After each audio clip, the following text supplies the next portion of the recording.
Have you ever felt like no matter how much you do, it's never quite enough? It's like you're constantly trying to be a better leader, a better wife, a better Christian, a better pastor's wife. But instead of feeling fulfilled, you feel tired, stretched, and maybe even a little discouraged. Let me ask you a question. What if the life God called you to was never meant to feel like constant striving? What if you were created to thrive, not just survive? Hi, friend. I'm so glad you're here. My name is Susan Belisle, and I'm a life coach for pastors' wives and the author of 40 Conversations with God Women's Devotional Series. I'm passionate about helping women in ministry move out of overwhelm and into a life where they are truly thriving, spirit, soul, and body. And today, I believe this message is going to meet you right where you are. I want to be honest with you. For much of my life and ministry, I have lived in striving mode. I thought if I just prayed more, did more, served more, showed up more, then I would finally feel complete and at peace. Then I would feel like I was doing enough. But instead, I felt exhausted. I felt pressure. And sometimes I even felt distant from God while doing things for God. And one day, I realized something that had changed everything. Striving was not producing the abundant life that God has planned for me. It was draining me, spirit, soul, and body. So today, I want to help you move from striving to thriving because thriving isn't about doing more. It's about living differently. So, what is striving? Striving often looks like constant pressure to perform, feeling like you're never doing enough, comparison with others in ministry, running on empty but still pushing forward, trying to earn what God has already given you. At its core, striving says, it's up to me. But thriving says, it's up to God, and He is working in me and through me. As you yield to Him, as you abide in Him, He is doing the work, not you. Here's why striving is so harmful. Let's break this down through spirit, soul, and body. First of all, let's look at the spirit. Striving disconnects you from God's grace. Instead of resting in your identity as a daughter of the King, you start relating to God based on performance. You may still be doing spiritual things, but you've lost the peace and presence of God in it. Number two, let's look at the soul, which is our mind, will, and emotions.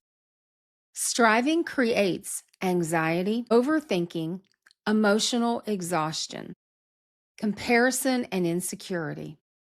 Your thoughts become heavy instead of life-giving. And lastly, let's look at the body. Striving leads to fatigue, burnout, neglect of physical health, living in a constant state of stress, and your body was never designed to carry that kind of pressure long term. Here's the truth, friend. Striving may produce activity, but it will not produce an abundant life. Here's God's invitation for you to thrive. God never called you to strive your way through life and ministry. Jesus said in Matthew 11:28 and 29, "Come to me, all you who are weary and burdened, and I will give you rest." Thriving begins with this shift from doing for God to being with God, from pressure to peace, from performance to presence. You might be asking, how do I move from striving to thriving? I share these principles in my Empowered to Thrive digital course. They include the following. Number one, creating sacred space, looking at identity, rhythm, and environment. Ask yourself, am I living for my identity or trying to earn it? Do I have rhythms of rest in my life? How does my physical environment impact me? Remember, you are already chosen, called, and loved. You are His daughter. You don't have to strive to become who God says you are. Next, pursue wholehearted wellness, and that is in spirit, soul, and body. Check in with yourself, considering your spirit. Am I connected or just going through the motions? Looking at the soul. What thoughts are driving me? And considering your body. Am I taking care of myself? If any of these are out of alignment, you cannot live a thriving life. The third thing we look at in my Empowered to Thrive course is radiant relationships. And this includes love, connection, and community. Striving isolates, but thriving invites connection. Friend, we need each other. You were never meant to carry ministry alone. God wants to send others alongside you during this journey. Doing life with others makes life and ministry so much more enriching and rewarding. So find a person or two to walk alongside you. And the fourth area that we look at in my course is leadership lifestyle, which includes influence, servanthood, and legacy. You don't lead from striving, you lead from overflow. And overflow comes when we create sacred space, pursue wholehearted wellness, and cultivate radiant relationships. The outcome is a thriving life. And when you thrive, you lead with clarity, you serve with joy, you impact others without depletion. I want you to hear this today. You don't have to keep living in the striving mode. You don't have to prove yourself. You don't have to carry it all. You don't have to earn what God has already given you. There is a better way, a lighter way, a freer way, a thriving way.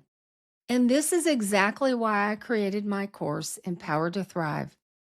Inside my course, I walk you step by step through how to renew your thoughts, break free from overwhelm, establish life-giving rhythms, strengthen your spirit, soul, and body, and truly begin living the life God designed for you. This isn't about adding more to your plate. It's about helping you live with peace, clarity, and purpose in the middle of your life and ministry. In my course, I use a thought download tool that helps you transform your thinking and your life in all of the important areas of your life. If you're ready to move from striving to thriving, I would love to walk alongside you. You can learn more about Empowered to Thrive in the link below. I would also love to walk alongside you with one-on-one coaching, which is transformational to your life. The link to learn more about my coaching services is in the link below. As a final reflection, I'd like to ask you this question. Where in my life am I striving? And what would it look like to surrender that to God? I'll see you next time, friend.